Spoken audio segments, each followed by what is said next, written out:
Et pendant donc cette soirée de travail a débuté à l'Élysée, on va retrouver sur place Florent Rodeau, notre journaliste qui a suivi tout à l'heure cette conférence de presse avec vous sur France 24. Florent, on a vu les dirigeants européens, le dirigeant français et le chancelier allemand faire bloc autour de l'Ukraine. On est à vos côtés, c'était dans les mots et c'était dans l'image aussi. Absolument, nous soutiendrons l'Ukraine aussi longtemps qu'il le faudra.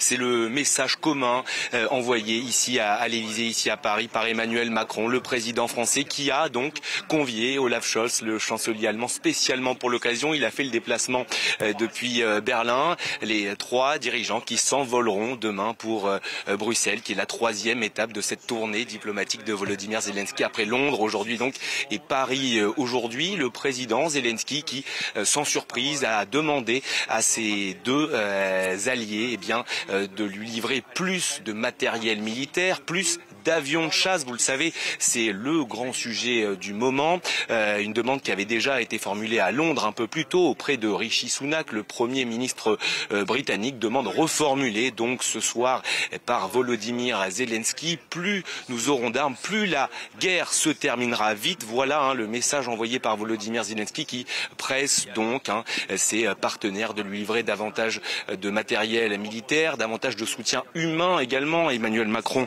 en a parlé. Il a parlé du soutien apporté par la France depuis le début de cette offensive d'ampleur russe en Ukraine. Il a notamment rappelé la livraison des canons César, des hommes qui travaillent au quotidien aux côtés des Ukrainiens, notamment des formateurs. Voilà Emmanuel Macron qui a fait le bilan de l'aide apportée par la France depuis pratiquement maintenant un an que la guerre a commencé en Ukraine.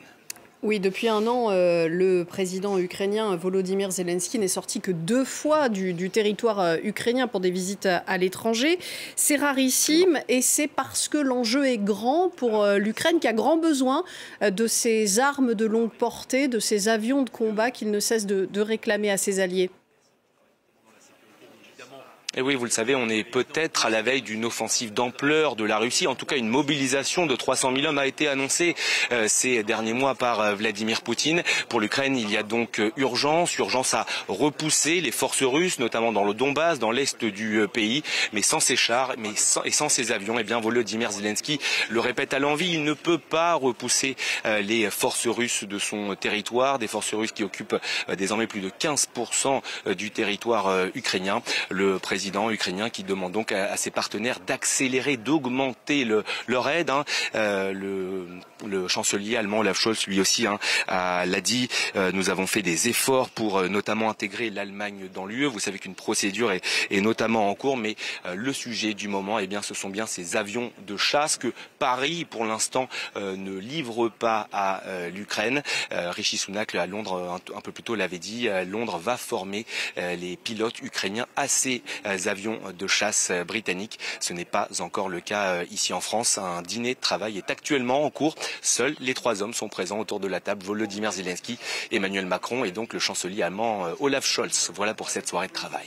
Merci beaucoup Florent Rodeau. On vous retrouvera plus tard, mais en attendant, on va revenir sur